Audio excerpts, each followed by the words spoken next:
नमस्कार, जय हिंद प्यारे दोस्तों। आप सभी का स्वागत है आपके बहुत ही शानदार से एग्जाम्पल प्लेटफॉर्म पर। तो कैसे हैं आप सभी लोग?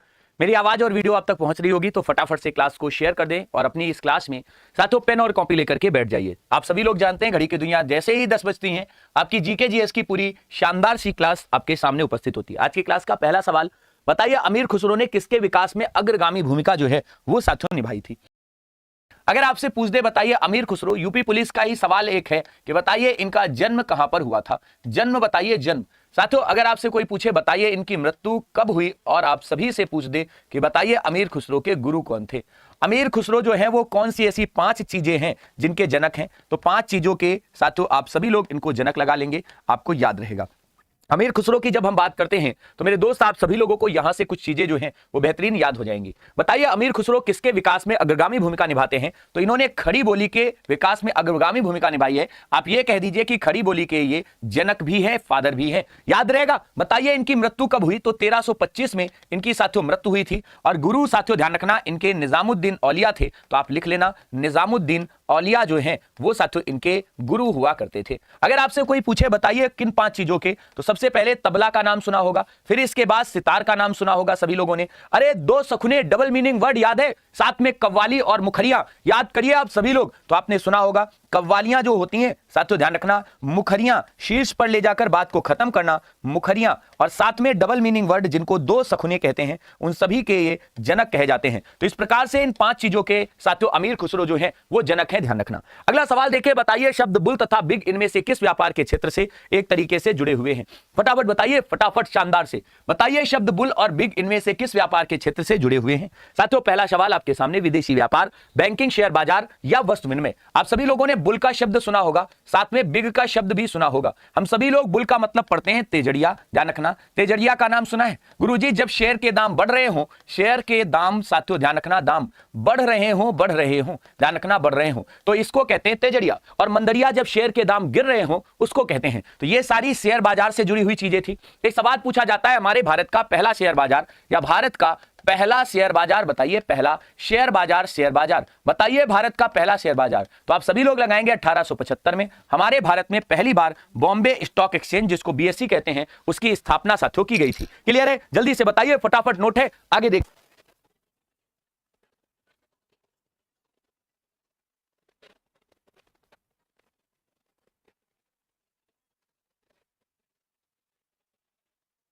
ये बताइए जल्दी से, फटाफट नोट कर लिया, जल्दी से बताइए, फटाफट हो गया। चलिए बताइए भारत ने निम्नलिखित में से किस राज्य में गेहूं का सबसे बड़ा उत्पादन होता है। अगर आपसे पूछ दे बताइए विश्व में सर्वाधिक गेहूं किस देश में होता है, सर्वाधिक गेहूं आपको बताना है किस देश में होता है। साथियों अगर आपसे पूछ दे बताइए भारत में गेहूं उत्पादक 3 सबसे बड़े राज्य, गेहूं उत्पादक साथियों 3 राज्य आपको बताना हो, जिसमें आपने पहले नंबर पर यूपी को लगा लिया। सबसे ज्यादा भारत में गेहूं उत्पादन यूपी में होता है।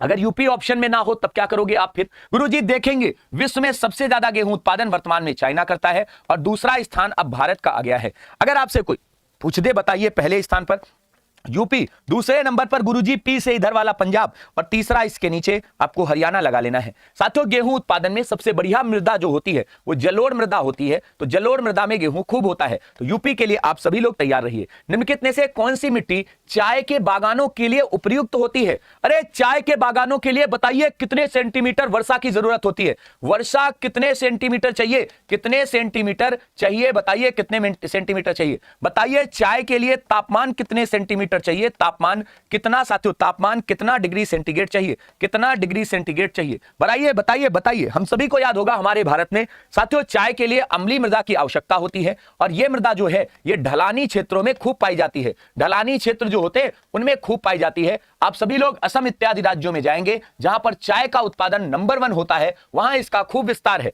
भारत में कितने सेंटीमीटर चाय के लिए साथियों ध्यान रखना वर्षा चाहिए, तो 150 सेंटीमीटर से 300 सेंटीमीटर के बीच की वर्षा चाहिए। यह वर्षा होती क्या है? वर्षा खूब हो लेकिन पानी रुके नहीं, ढलान होनी चाहिए, ध्यान रखना।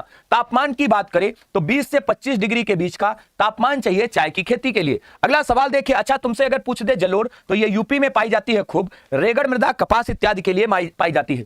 उत्तरांचल यानी जिसको उत्तराखंड कहते हैं, गुरुजी याद है उत्तराखंड, इसका साथियों गठन हुआ कितने विधानसभा क्षेत्र इसके बाद उत्तर प्रदेश में शेष बचे थे। जब उत्तराखंड का गठन हुआ, नोट कर लो, 9 नवंबर की डेट थी, वर्ष था 2000 का। याद है उत्तराखंड को बनाया गया उत्तर प्रदेश से काटकर। उत्तराखंड को साथियों ध्यान रखना, उत्तराखंड को यूपी के साथियों 13 जिले काटे गए, 13 जिले जो हैं उनको साथियों ध्यान रखना काटकर बनाया गया था, 13 जिलों को काटकर बनाया गया। साथियों जब हम विधानसभा की बात करेंगे तो यूपी की 403 विधानसभाएं जो हैं वो साथियों शेष बची थी। मतलब जब उत्तराखंड बन गया तो शेष यूपी में कितनी विधानसभाएं, 403 साथियों विधानसभाएं बची थी। अगर आपसे पूछ दे यहीं पर बताइए उत्तराखंड में कितनी विधानसभाएं हैं, गुरुजी उत्तराखंड में विधानसभा कितनी सीटें हैं, विधानसभा सीटें बता दीजिए, सीटें गुरुजी विधानसभा सीटें जो हैं वो केवल और केवल 70 हैं। ध्यान रखना उत्तराखंड में, आप ध्यान रखना एक सवाल और पूछा जाता है, यहां की संस्कृत जो है ये द्वितीय यानी सेकंड लैंग्वेज है,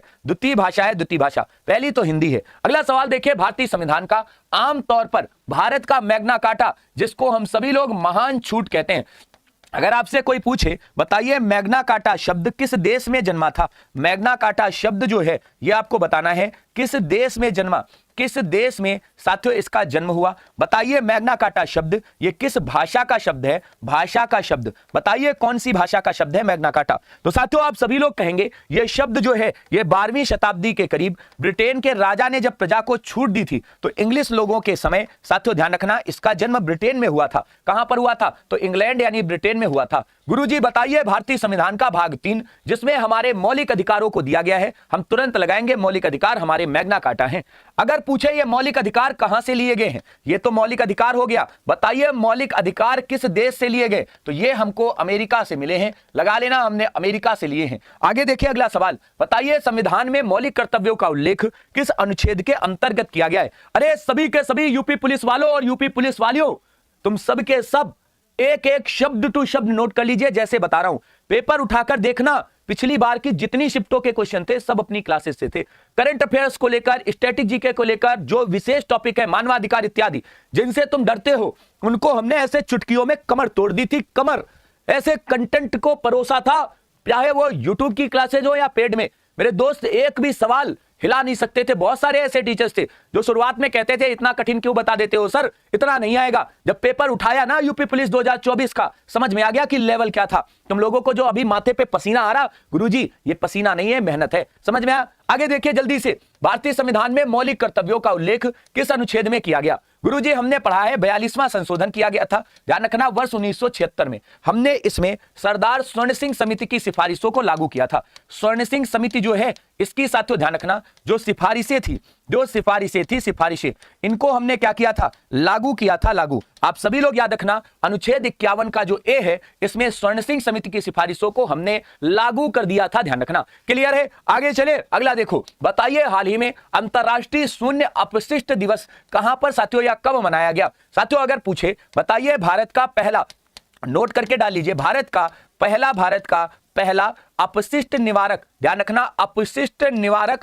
निवारक संयंत्र कहां लगाया गया। जो संयंत्र था, संयंत्र इसको कहां लगाया गया, कहां, साथियों नोट कर लेना भारत के महाराष्ट्र राज्य में लगाया गया था। ये जो पन्नियां होती हैं या जो गंदगी होती है इसको मशीन में डालकर साथियों इसको शून्य कर देना, यह अपशिष्ट के लिए हम सभी लोगों को याद रखना होगा। भारत के महाराष्ट्र राज्य में पहला ऐसा सेंटर बनाया गया था 28, 31, 30 या साथियों 29 मार्च को। आप कहेंगे गुरुजी हमने पढ़ा था, कौन से मार्च को, 30 मार्च को हम सभी लोग ये दिवस मनाते हैं। अच्छा अगर तुमसे 24 मार्च को पूछ दे कौन सा दिवस मनाते हो गुरुजी, 24 मार्च को बताइए कौन सा दिवस मनाते हो, सभी लोग बताइए जल्दी से। 24 मार्च को बहुत फेमस दिवस है।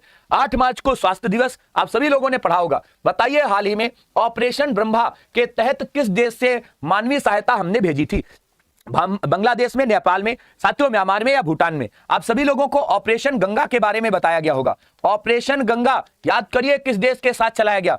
ऑपरेशन साथियों अभी बहुत चर्चित था सिंदूर, बताइए किस डेट को किया गया था। साथ में अगर आपसे कोई पूछ दे बताइए हमारे यहाँ यूलिक्स ऑपरेशन जरा बताइए, बिल्कुल नए नए एकदम लिख लीजिए, जो पुराने थे जैसे ऑपरेशन विजय इत्यादि तुमने पढ़ रखा होगा। ऑपरेशन विजय बताइए किसके लिए था साथियों। इसी तरीके से ऑपरेशन पोलो आपको बताना है किसके लिए था, याद है आप सभी लोगों को ऑपरेशन पोलो। साथियों आपसे पूछ रहा है ब्रह्मा, अरे ब्रह्मा जी का नाम याद करते ही तुमको पड़ोसी देशों में जो ब्रह्म देश था, जिसको म्यांमार के नाम से जानते थे, बर्मा, साथियों ध्यान रखना, इसी के लिए शुरू किया गया था। मानवीय सहायता बांग्लादेश ब्रह्मा को साथियों यानी ब्रह्मा देश को भेजी थी।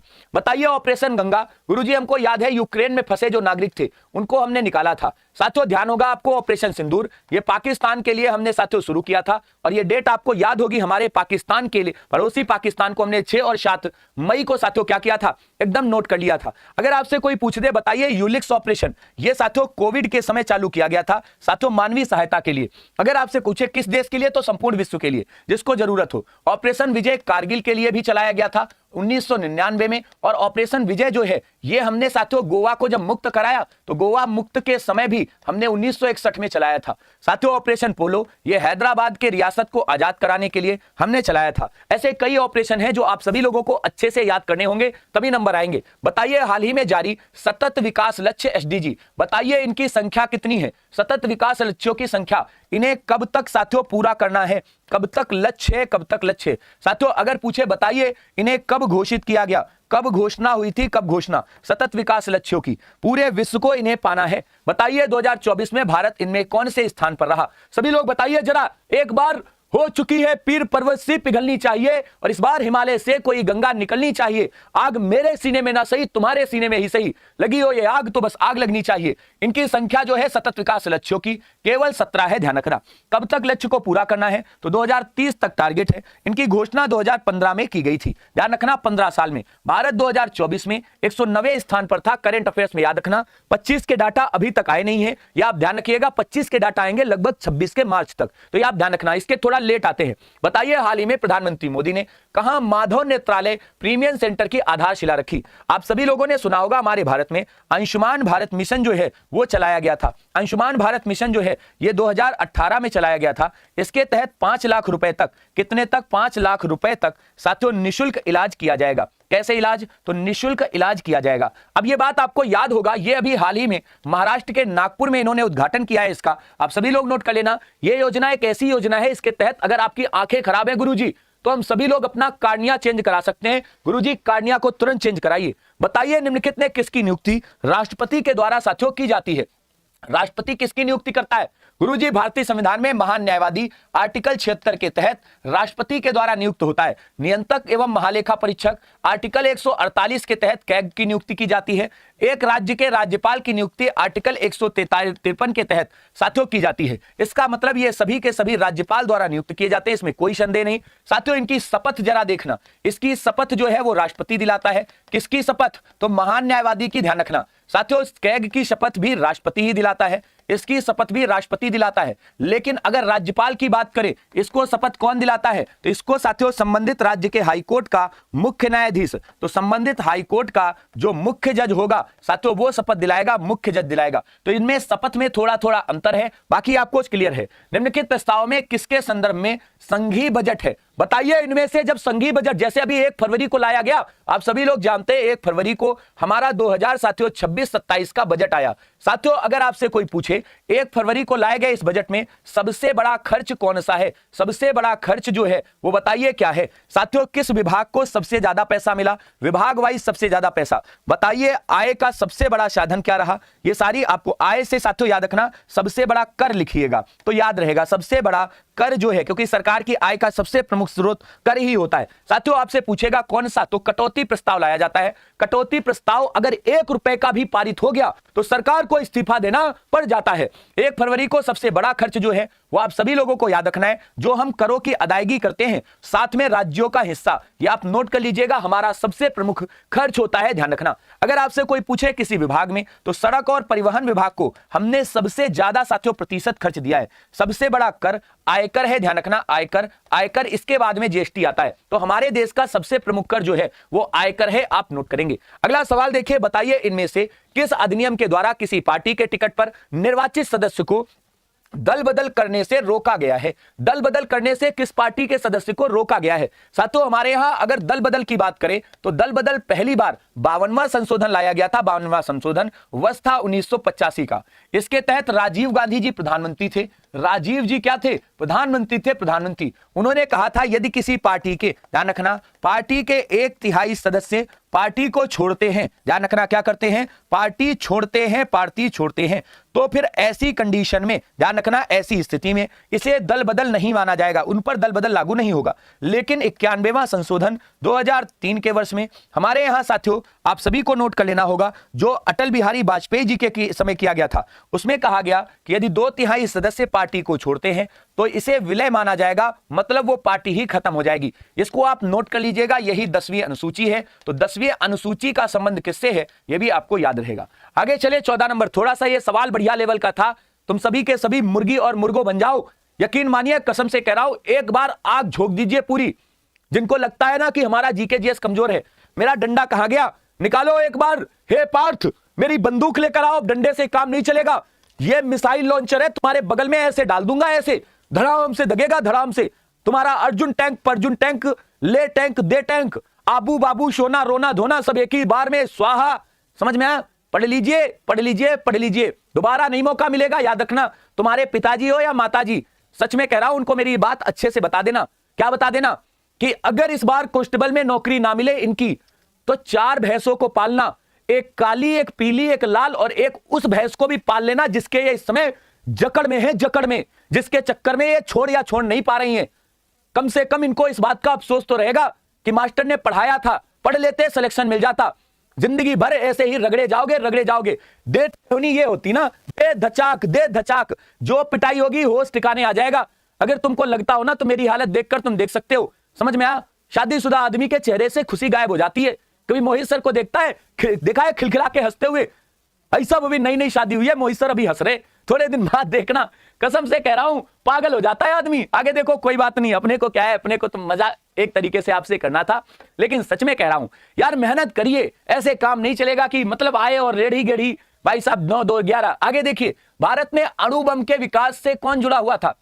अब सभी लोग जानते हैं। हमारे यहाँ साथियों, अणु बम की जब बात की जाती है तो सबसे पहली बार हमारे यहाँ 18 मई की वो डेट याद कराई जाती है। 18 मई याद है आप सभी लोगों को? भूल गए गुरुजी? हमारे यहाँ पहली बार 1974 में इस्माइल बुद्धा के नाम से अपना पहला परमाणु हथियार, इस्माइल बुद्धा याद है, पहला परमाणु परीक्षण भारत ने किया था। कहां पर किया था? पोखरण में। पोखरण में साथियों नोट कर लीजिएगा, पोखरण में पहला परमाणु परीक्षण, पहला परमाणु परीक्षण, परमाणु परीक्षण जो है वो हमने साथियों कर डाला था। क्लियर है? पहला परमाणु परीक्षण जो है वो हमने पोखरण में कर डाला था। होमी भाभा जो हैं वो साथियों आपको याद रखना है, अणु बम के परीक्षण से जुड़े हुए थे। बताइए इनमें से कौन बारूदी सुरंगों का पता लगाने के लिए उपयोगी होता है? यह तकनीकी कितनी बढ़िया सी है। अगर आज मेरे पास कोई तकनीकी ऐसी होती कि मैं तुम्हारा मन पढ़ लेता, जिससे मैं तुमको बता सकता कि तुम बच जाओ, ये ठीक नहीं है। साथियों बारूदी सुरंगें जो हैं ये रूस ने साथियों तकनीकी अपनाई थी। रूस ने तकनीकी अपनाई, ये आप नोट कर लीजिएगा, अपनाई। ये पहली बार था, प्रथम बार जब रूस ने तकनीकी अपनाई थी। इसमें उसने मधुमक्खियां जो थी उनको साथियों छोड़ा और उन्हीं के माध्यम से साथियों क्या किया था? बारूदी सुरंगों का पता लगाया था। उपनिषद पुस्तकें किस पर आधारित हैं? देखने में छोटा लग रहा है, लेकिन ये साथियों सुतली बम नहीं है जिसको तुम मिसाइल समझ लो। साथियों उपनिषद जो है ये हमारे हिंदू धर्म के दर्शन कहे जाते हैं। बताओ फिर इसका लेखक कौन है? बताइए लेखक। उपनिषद की संख्या क्या है? बताइए संख्या। उपनिषद में अगर आपसे कोई पूछे सबसे बड़ा उपनिषद कौन सा है, सबसे बड़ा उपनिषद कौन सा है? उपनिषद बताइए। उपनिषद जो है इनका अर्थ क्या है? अर्थ। उपनिषद जो है इनमें से अगर आपसे कोई पूछे बताइए मुंडक उपनिषद में क्या दिया गया है? मुंडक उपनिषद जो है उसमें क्या दिया गया है? साथियों आप सभी ने पढ़ा, उपनिषद हमारे हिंदू धर्म के दर्शन हैं, दार्शनिक पुस्तकें हैं। इनके लेखक वेद व्यास जी ही कहे जाते हैं, वेद व्यास जी कहे जाते हैं। साथियों संख्या 108 है। अगर आपसे कोई पूछे सबसे बड़ा उपनिषद तो बृहदारण्यक उपनिषद को लगा लीजिएगा। बृहदारण्यक। बताइए इनका अर्थ क्या होता है? तो गुरु के निकट, जैसे तुम बैठे हो तो गुरु के निकट बैठ जाओ, ध्यान रखना, और जो ज्ञान मिल जाए उसे ही उपनिषद कहते हैं। मुंडक उपनिषद में साथियों सत्यमेव जयते दिया गया है। सत्यमेव जयते जो है वो मुंडक उपनिषद में मिलेगा। अगला देखिए, भारत ने चिश्ती सिलसिला जो है ये सूफी मत का सिलसिला है। इनमें से किसने स्थापित किया था? ओहो गुरुजी याद आया हमको, किसने स्थापित किया था? चलो तुमको हिंट देते हैं। भारत में गौरी के साथ आए थे, गौरी के साथ आए थे। बताइए ये कौन थे? जरा बताइए फटाफट। इन्होंने अपना केंद्र कहां बनाया? चिश्ती संत जो हैं इनका सेंटर केंद्र कहां पर था? तो गुरुजी अजमेर में था, अजमेर में। बता दो अब कौन थे? तो ख्वाजा मुइनुद्दीन चिश्ती। साथियों गौरी के साथ आए थे। आपसे कौन पूछे तो ख्वाजा मुइनुद्दीन चिश्ती को लगाइएगा। अगला बताइए, तैमूर ने किसके शासनकाल में भारत पर आक्रमण किए थे? तैमूर का आक्रमण भारत में 1398 में हुआ था। इसको एक पैर से लंगड़ा अर्थात तैमूर लंग के नाम से जानते थे। तुम सब भी अभी अपाहिज हो जाओगे अगर कांस्टेबल की इस बार वर्दी नहीं मिली। अपाहिज कैसे? जैसे तुम्हारे मोहल्ले में घूमने वाला 35 साल का लड़का। सभी लोग लगाइए जल्दी से। गुप्त मतदान होता है, ये भी सही है, सदस्य भाग लेते हैं। आइए सभी लोग, तैमूर ने किसके शासनकाल में आक्रमण किया था? तो गुरुजी हमको याद है, इसने 1398 में तुगलक वंश के समय, जिसका नाम साथियों नासिरुद्दीन महमूद तुगलक था, तो नासिरुद्दीन महमूद तुगलक था, महमूद तुगलक, उसके समय आक्रमण किया था, उसके समय आक्रमण किया था। इसका मतलब गुरुजी ये तो ऑप्शन में ही नहीं दे रहा, एग्जामिनर ने इसका उत्तर पता क्या बताया था साथियों? फिरोज तुगलक। फिरोज तुगलक जिसका चैप्टर 1351 से लेकर 1389 तक चलता है, जो कि बिल्कुल गलत है। याद रखना इसका सही आंसर जो है, मतलब राइट आंसर जो है, वो नासिरुद्दीन तुगलक है, इसे आप लगा लेना। 1394 में आ गया था। मोहम्मद बिन तुगलक अपनी राजधानी दिल्ली से कहां ले गया? गुरुजी दिल्ली बना दो, ये लो दिल्ली, ये लो भाई दिल्ली, ये रही तुम्हारी दिल्ली। दिल्ली से साथियों ये राजधानी देवगिरी ले गया, देवगिरी। देवगिरी का नाम बदलकर इसने सबसे पहले दौलताबाद रखा। देवगिरी का नाम बदलकर सबसे पहले दौलताबाद रखा, तो दौलताबाद राजधानी ले गया था। ये आप सभी लोगों को याद रहेगी। अगला सवाल देखिए, बताइए कौटिल्य प्रधानमंत्री थे किसके? गुरुजी कौटिल्य किसके प्रधानमंत्री थे? कौटिल्य जिनको हम विष्णुगुप्त कहते हैं, ध्यान से सुनना सभी लोग, जिनको चाणक्य के नाम से जानते थे, चाणक्य। अच्छा एक सवाल है, बताइए इनका जन्म कहां पर हुआ था? कौटिल्य जो है इनका जन्म स्थान बता दीजिए, जन्म स्थान। सवाल थोड़ा सा ठीक ठाक है, आप ध्यान रखना। चंद्रगुप्त मौर्य के शासनकाल में ये प्रधानमंत्री थे। कुछ लोगों का कहना है इनका जन्म जो है वो पटना में हुआ था, तथा ये शिक्षक के रूप में साथियों ध्यान रखना तक्षशिला चले गए थे, तक्षशिला, वहां के ये आचार्य बन गए थे। अगला सवाल देखिए, बताइए धान के खेत से कौन सी गैस जो है वो साथियों निकलती है? किस खेत से? धान के खेत से। जरा बताइए फटाफट। और आपको एक चीज मैं राज की बताऊं, जब जानवरों को चबाते हुए चारा देखा है, जानवर जब बैठते हैं मस्ती से ऐसे ऐसे करते हुए चबाते हैं, जैसे तुम लोग भी साथियों मस्ती में बैठते हो तो लंबी लंबी गप्पे मारते हो। साथियों तुम्हारे मुंह से निकलती है कार्बन डाइऑक्साइड, याद है? सांस छोड़ते हो कौन सी गैस? कार्बन डाइऑक्साइड मुक्त करते हो, और लेते हो तो कौन सी? गुरुजी ऑक्सीजन। साथियों ध्यान रखना, पौधे जो हैं वो मीथेन गैस को साथियों ध्यान रखना धान की खेत वाले में साथियों आपको मिलेगी, याद रहेगा। अगर आपसे कोई पूछे बताइए गोबर गैस में कौन सी गैस होती है, तो गोबर गैस में अधिकांश आपको मिलेगी। जानवर जब चबाते हैं, जानवर जब जुगाली करते हैं, जुगाली, तो बताइए कौन सी गैस उनके मुंह से निकलती है? तो वो भी मीथेन होती है। नाइट्रोजन सबसे ज्यादा मात्रा में हमारी पृथ्वी में पाई जाती है, पता है। आयात और निर्यात पर लगाए जाने वाले टैक्सेस को किस नाम से जानते हैं? अच्छा कोई चीज खरीदने जाओगे और कोई चीज बेचने जाओगे, ये गुरुजी खरीद लिया और ये गुरुजी बेच दिया। ध्यान रखना खरीद और बेच पर जो कर लगाया जाता है उसको हम सीमा कर कहते हैं। साथियों ध्यान रखना इसी को हम आयात निर्यात कर कहते हैं। जब किसी दूसरे देश बेचने जाओगे तो उस पर लगता है। चलिए आगे बताइए, सब्जी उत्पादन में भारत का स्थान कौन सा है? विश्व में पहला स्थान कौन सा है? विश्व में प्रथम पर कौन है? पहला कौन है?